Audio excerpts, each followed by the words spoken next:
Le lac unique vieillit à vitesse grand V. Au mois d'août, les cyanobactéries ont atteint un niveau record. La prolifération des algues bleues inquiète les résidents. On ne peut pas se baigner, on ne peut pas faire aucune activité. C'est super sale. Le problème du lac unique, il est cancéreux. Et du cancer, ça se soigne. Mais il faut le soigner. Il faut arrêter de le filer avec des sédiments. Les propriétaires de chalets veulent des réponses. Ils étaient nombreux à écouter attentivement les résultats des analyses préliminaires du ministère de l'Environnement mercredi. Il y a du phosphore total, il y a aussi des nitrates et puis l'ammoniac aussi. Mais les concentrations varient. On avait des résultats de phosphore un petit peu plus élevés, puis on voyait que les concentrations étaient plus élevées dans le fond. La commission d'aménagement du Madawaska s'est sentie interpellée par la problématique.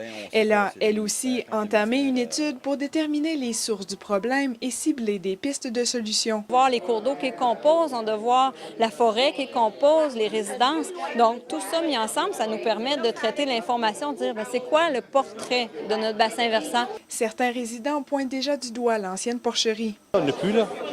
Ça a coulé dans le lac de porcherie pendant plusieurs années. D'après moi, c'est ça le problème. Beaucoup de questions demeurent sans réponse.